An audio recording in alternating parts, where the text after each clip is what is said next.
రాష్ట్రంలో బీఆర్ఎస్ను అంతర్ధానం చేసి బీజేపీని గెలిపించేందుకు గులాబీ పార్టీ అధినేత ప్రయత్నిస్తున్నారా? ఇప్పటికైనా కారు పార్టీ ఎమ్మెల్యేలు ఆత్మప్రబోధానుసారం వ్యవహరించాలని తెలంగాణ సీఎం రేవంత్ రెడ్డి వ్యాఖ్యానించడం వెనుక కారణమేంటి? తెలంగాణ శాసనసభ ఎన్నికల ఫలితాలకు భిన్నంగా లోక్సభ ఎన్నికల్లో బీజేపీ 8 ఎంపీ సీట్లు గెలుచుకోవడం దేనికి సంకేతం? అదే సమయంలో తాము ఎవరి దయాదాక్షిణ్యాలపై ఆధారపడలేమని కమలం నేతలు చెప్పడం ప్రాధాన్యం సంతరించుకుంది. మొత్తంగా తెలంగాణలో జరిగిన లోక్సభ ఎన్నికలపై ఆయా పార్టీల నేతలు మాటల తూటాలు పేల్చుకుంటూ ఉండడంతో రాబోయే రోజుల్లో పరిస్థితి ఏంటన్నది ఆసక్తి రేపుతోంది.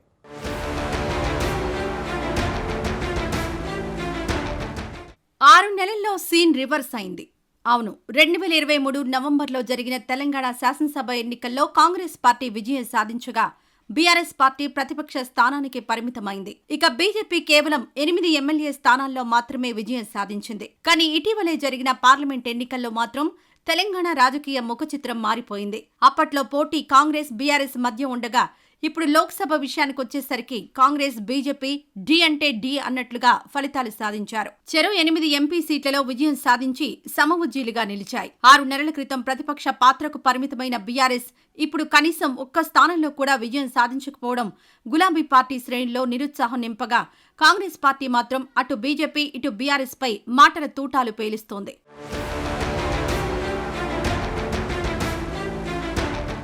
ఈ నేపథ్యంలో ఒక్కసారి లోక్సభ ఎన్నికల్లో వచ్చిన ఫలితాలను విశ్లేషిస్తే అసెంబ్లీ ఎన్నికల్లో బీఆర్ఎస్ గెలిచిన 39 స్థానాలను తీసుకుంటే 36 చోట్ల ఆ పార్టీ ఓట్లను లోక్సభ ఎన్నికల్లో బీజేపీ కాంగ్రెస్ పార్టీ అభ్యర్థులు దక్కించుకోవడం ప్రాధాన్యం సంతరించుకుంది. అదే అసెంబ్లీ ఎన్నికల్లో కాంగ్రెస్ గెలిచిన కొన్ని చోట్ల బీఆర్ఎస్ గెలిచిన స్థానాల్లో బీజేపీ పైచేయి సాధించింది. ఇక అసెంబ్లీ ఎన్నికల్లో గెలిచిన చాలా సీట్లలో ప్రస్తుత లోక్సభ ఫలితాల్లో 3వ స్థానానికే బీఆర్ఎస్ పరిమితమైంది.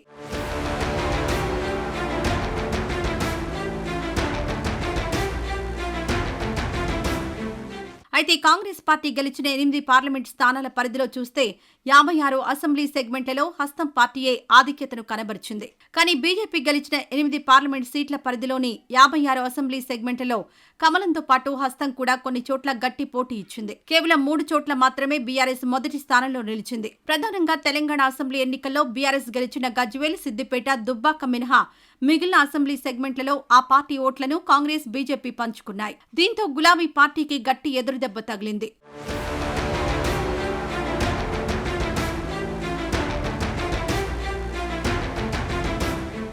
ఇక్కడ కీలకమైన అంశం ఏమిటంటే బీఆర్ఎస్ కు చెందిన ఓటర్లంతా బీజేపీ వైపు ఎక్కువ శాతం మొగ్గు చూపడమే. అవును, బీజేపీ గెలిచిన 8 ఎంపీ సీట్లలో కాంగ్రెస్ 2వ స్థానంలో ఉండగా బీఆర్ఎస్ 3వ స్థానానికే పరిమితమైంది. 2023 నాటి అసెంబ్లీ ఎన్నికల్లో బీఆర్ఎస్ గెలిచిన స్థానాల్లోనూ బీజేపీకి మెజారిటీ వచ్చింది. ఆ రకంగా చూస్తే జాతీయ స్థాయిలో మోడీ హవా గమనించిన గులాబీ పార్టీ ఓటర్లు బీజేపీ వైపు మొగ్గు చూపారు. కాంగ్రెస్ కు మొండి చేయి ఇచ్చారనేది అర్థమవుతోంది. మాజీ మంత్రి కేటీఆర్ ప్రాతినిధ్యం వహిస్తున్న సిరిసిల్ల నియోజకవర్గంలో సైతం బీఆర్ఎస్ 2వ స్థానంలో నిలిచింది. ఈ అసెంబ్లీ స్థానం కరీంనగర్ ఎంపీ పరిధిలోకి వస్తుంది. ఇక్కడ బీజేపీకి మెజారిటీ ఓట్లొచ్చాయంటే గులాబీ పార్టీ ఓట్లు బీజేపీకి దక్కలు పడ్డాయన్నది స్పష్టమవుతోంది. మరోవైపు కాంగ్రెస్ పార్టీ గెలిచిన స్థానాల్లో ఎక్కువ శాతం బీజేపీకి 2వ స్థానం వచ్చింది. హస్తం అభ్యర్థులు గెలిచిన 8 ఎంపీ సీట్ల పరిధిలోని 56 అసెంబ్లీ నియోజకవర్గాల్లో గతంలో చాలా వరకు బీఆర్ఎస్ 2వ స్థానంలో ఉంది. కానీ ఈసారి మాత్రం ఖమ్మం, మహబూబాబాద్ ఎంపీ మినహాయిస్తే మిగిలిన 6 చోట్ల కమలనాథులు 2వ స్థానంలో నిలిచారు. ఈ లెక్కలపైనే ఇప్పుడు తెలంగాణలో పార్టీల మధ్య, నేతల మధ్య మాటల యుద్ధం కొనసాగుతోంది. అసెంబ్లీ ఎన్నికల్లో 39 సీట్లు గెలుచుకున్న బీఆర్ఎస్ లోక్సభ విషయానికొస్తే కేవలం 3 సెగ్మెంట్లలో ఆధిక్యం కనబర్చి ఒక్క సీటు కూడా గెలుచుకోలేదు. అదే బీజేపీ మాత్రం గతం కంటే ఎక్కువగా మొత్తంగా 8 ఎంపీ స్థానాలు చేజిక్కించుకుంది. దీనిపైనే విమర్శలు గుప్పించారు సీఎం రేవంత్ రెడ్డి. బీఆర్ఎస్ ను అంతర్ధానం చేసి బీజేపీని గెలిపించేందుకే కేసీఆర్ తమ పార్టీ ఓట్లను కమలానికి బదలాయించేలా వ్యూహం పన్నారని ఆరోపించారు ముఖ్యమంత్రి రేవంత్ రెడ్డి. బీఆర్ఎస్ ఎమ్మెల్యేల ఆత్మ గౌరవాన్ని కేసీఆర్, కేటీఆర్, హరీష్ రావు బీజేపీకి తాకట్టు పెట్టారని విమర్శించారు.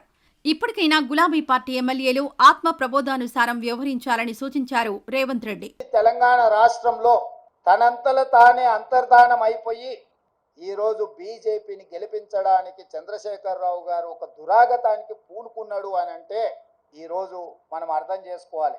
కేటీఆర్ గారు నిన్న అంటున్నారు ఫినిక్స్ లాగా మనం ఇప్పుడు బూడిదైన నాయన మళ్ళీ పుట్టేది ఏం లేదు, ఇక బూడిదే మీకు మిగిలింది. ఆ బూడిద తీసుకెళ్లి మీ బావకు మీ నాయనకి ఇద్దరికి బుయ్యి ముఖానికి సరిపోతుంది, గాడికి మీ కథ సుఖాంతం అయిపోతుంది.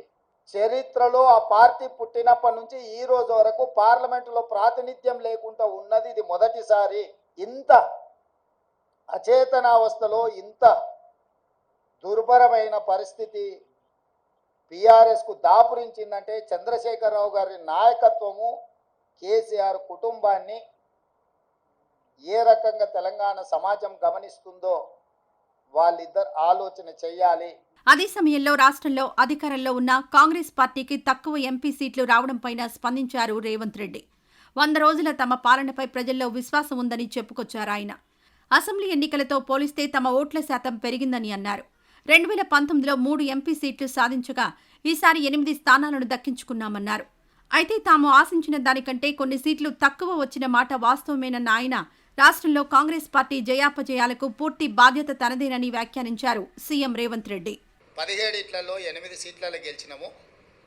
ఫలితాలు అనుకూలంగా అనుకున్న దానికంటే ఎక్కువనే వచ్చినాయి. కానీ మేము ఎంతైతే కావాలనుకుంటున్నామో, మా అభిమానులు ఎంతైతే ఫలితాలు మాకు అనుకూలంగా ఉండాలనుకున్నారో ఆ స్థాయిలో లేవు. మల్కాజ్గిరిలో సిట్టింగ్ స్థానము ఓడిపోయినాము. అదేవిధంగా అదే మల్కాజ్గిరిలో ఉన్న కంటోన్మెంట్ శాసనసభను ఈరోజు లేని సీటును మేము గెలుచుకోవడం జరిగింది. రాష్ట్రంలో ఏ సీటు గెలిచినా ఏ సీటు ఓడినా అది నాదే బాధ్యత.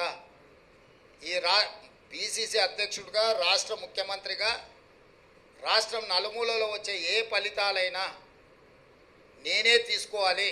గెలుపు ఓటములు అన్నిటికీ నేనే బాధ్యుణ్ణి. ఇక కాంగ్రెస్ విమర్శలకు దీటుగా బదిలిస్తోంది బీజేపీ. తాము ఎవరి దయా దాక్షిణ్యాలతో గెలవలేదన్నారు కమలం ఎంపీలు. అంతేకాదు రాష్ట్రంలో రాబోయేది బీజేపీ ప్రభుత్వమేనన్నారు మల్కాజ్గిరి ఎంపీ ఈటెల రాజేందర్. తెలంగాణలో కాంగ్రెస్కు ప్రత్యామ్నాయం బీజేపీయేనని ప్రజలు స్పష్టం చేశారని చెప్పుకొచ్చారు.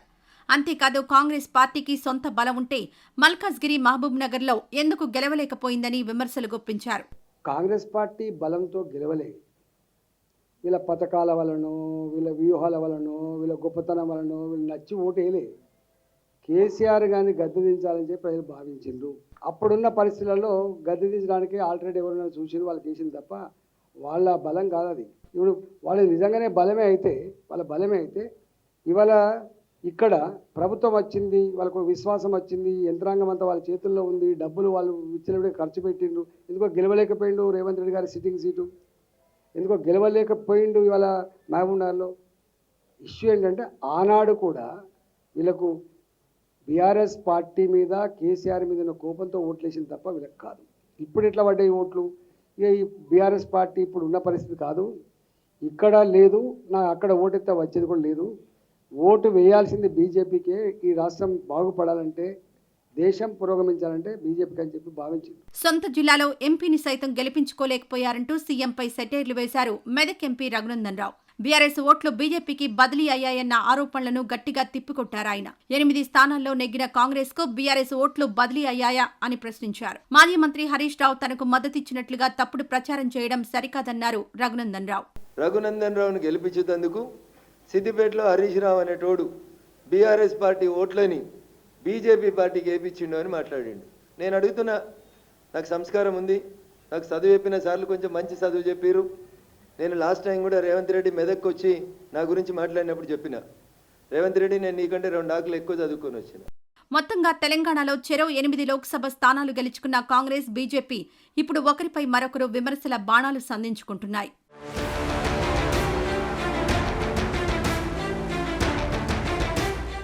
ఇది ఇవాల్టి ఇదండి సంగతి కార్యక్రమం. రేపు మరో అంశంతో మళ్ళీ కలుద్దాం. కీప్ వాచింగ్ స్వతంత్ర.